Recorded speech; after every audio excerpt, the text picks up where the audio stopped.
O que pensariam se vos dissesse que tenho vivido mais de 15 séculos? Pois esperem, porque as coisas nem sempre são o que parecem. E todo mundo tem a sua história.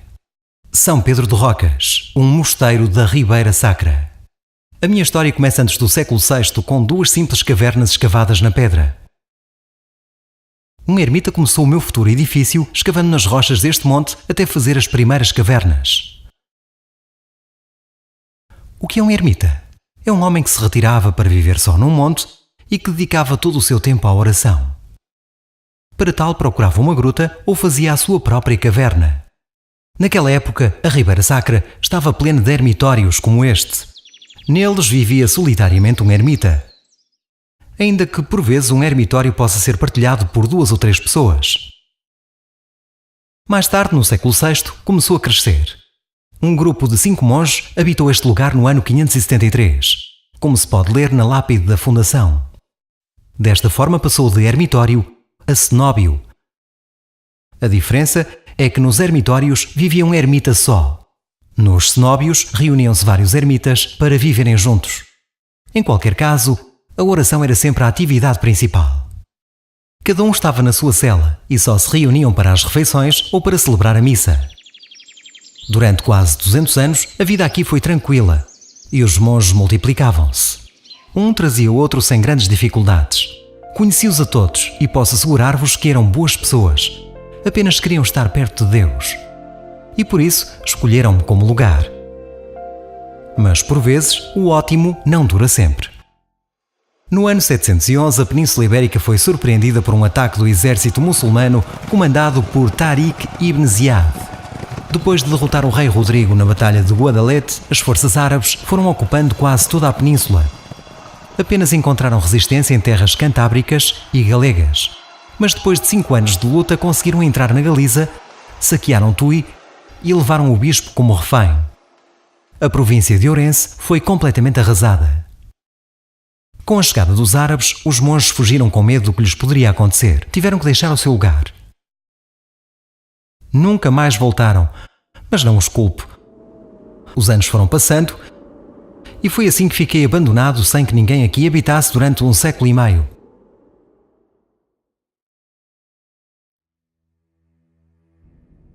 Eu já estava resignado. Os anos passavam e o mato foi crescendo à minha volta, até deixar-me quase oculto.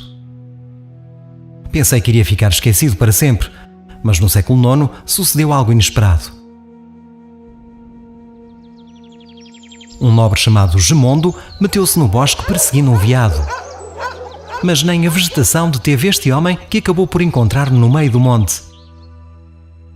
Imaginem a surpresa dele ao descobrir este belo mosteiro totalmente abandonado. Naquele preciso momento, este nobre sentiu-se chamado por Deus e, comovido, decidiu dedicar a sua vida a reedificar-me. Assim passaram uns anos com este novo habitante que me foi devolvendo a vida aos poucos, até que um dia apareceram uns caçadores que encontraram também este lugar. Ficaram fascinados pela decisão de Gemondo, decidiram viver aqui e nomearam-no o abade deste humilde mosteiro que vos fala. Quando a história chegou aos ouvidos do rei Afonso III, o monarca maravilhado decidiu doar aos novos monges o terreno e muitos bens materiais. E tudo isto que vos conto aconteceu mesmo. Há um documento assinado pelo rei Afonso V que relata todos estes feitos e que não me deixa mentir. Desta época também se conserva o pé do altar da minha igreja. Depois do século X, passamos a depender administrativamente de Cela Nova, ainda que os monges de Rocas, na prática, mantivessem a sua independência. O edifício cresceria e até tínhamos uma escola, a qual, ironicamente, acabaria por trazer problemas. Dizem que as crianças são a pele de Barrabás. Isto pode ser até exagerado, mas não sei o que pensaria Alioto no seu tempo. No início do século XI, Alioto era abade de São Pedro de Rocas. Sob o seu mandato vivia-se uma boa época, mas um dia saiu e as crianças da escola, não se sabe bem como, provocaram sem querer um incêndio. Perdeu-se tudo, inclusivamente os escritos da minha história. Foi uma enorme perda. Algumas pessoas desanimaram perante o desastre, mas Alioto não teve dúvidas e foi ao encontro do rei Afonso V pedindo ajuda. E conseguiu. Voltou a restaurar o mosteiro e fez um pequeno claustro. Foi um grande momento, o renascer das cinzas. Mas há sempre algo para nos surpreender. E nós estávamos longe de imaginar o quanto iria mudar as nossas vidas. Nunca fui um mosteiro muito grande. Mas no ano 1159, o rei Afonso VII concedeu-nos privilégios reais que permitiram uma enorme mudança. A concessão de 3 casas e do couto de Vila Verde. Estes privilégios não só reconheciam as propriedades de São Pedro, mas também lhes concediam total isenção jurídica. Isso queria dizer que, a partir daí, o prior de São Pedro determinaria a lei destes territórios. Cederam-nos um juiz, escribas e escudeiros. A situação mudou tanto que um caso que chegasse ao prior, este poderia ditar cadeia ou até mesmo pena de morte na forca. O século XII foi um dos melhores momentos que se viveu aqui em Rocas. Fui crescendo e mudei de forma mais uma vez. Graças a uma doação dos irmãos Uno e Teresa Gomariz, acrescentaram as 2 primeiras capelas e as naves respectivas. Mais tarde, decoravam estas naves com arcos de portada românica. Se aproximarem da nave da esquerda, podem ver vestígios de pintura numa das paredes. Já não se vê muito bem, mas trata-se de um desenho de um mapa mundi. Algo único em toda a Espanha, pois não há outra representação mural com este tema nesta época na Península Ibérica.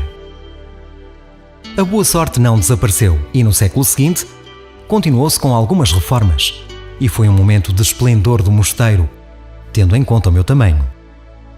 Nessa época viviam 13 monges em Rocas. A Europa beneficiava de um grande avanço nesta etapa de crescimento de quase 200 anos da cristandade. Ergueram-se muitas igrejas e catedrais em todo o continente. Graças ao Caminho de Santiago, a Galiza estava ligada ao exterior e iam chegando arquitetos estrangeiros com novas soluções construtivas. Foi nesta época, por exemplo, que se iniciou em Ourense a construção da catedral. Mas no século XIV algo mudou radicalmente. As discussões surgiam por toda a parte. No Ocidente, a cristandade estava dividida. Os turcos avançavam pela Europa. Os nobres insurgiam-se contra o poder dos monarcas e, para além disso, a peste negra dizimou 1/3 da população. As coisas não estavam bem para ninguém. O que se iria passar agora? O que quer que se fizesse, os tempos difíceis voltavam mais uma vez. O século XIV foi de decadência. As guerras e as pestes trouxeram miséria e fome. E os religiosos esqueceram os seus votos e preocupavam-se com o seu próprio interesse, procurando dinheiro e bens materiais. Muitos mosteiros deixaram-se corromper. No ano 1499, o reformador Frei Rodrigo de Valência visitou um a um todos os mosteiros beneditinos da Galiza e descobriu que muitos deles descuidaram a religião, tendo cometido terríveis blasfémias. Alguns abades enriqueceram, e houve mesmo quem, ao saber desta visita, se tenha ausentado, levando prata do convento. A solução foi a reforma beneditina, que Frei Rodrigo conseguiu impor com o apoio dos reis católicos. Esta reforma consistia em anexar os pequenos mosteiros de cada zona a um mosteiro maior que controlasse as suas atividades. São Pedro de Rocas passou a ser um priorato administrativo de Cela Nova.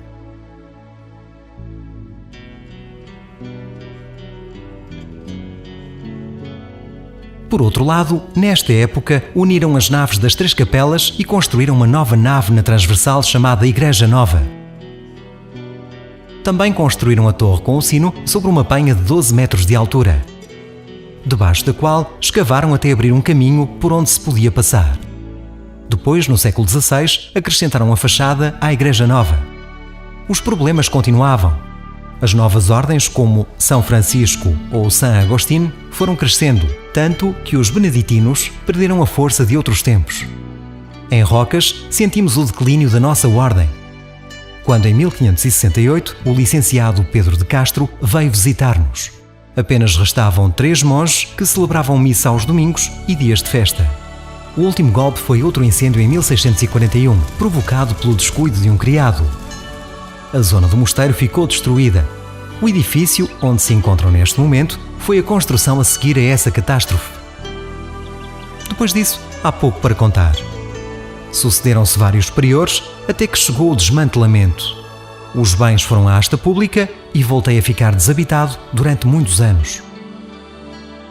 Um dia podemos estar no topo, no dia seguinte podemos estar desfeitos em barro.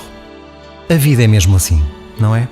Nunca reneguei nada e dos outros sei pouco. Apenas aguardo impacientemente o próximo capítulo da minha vida.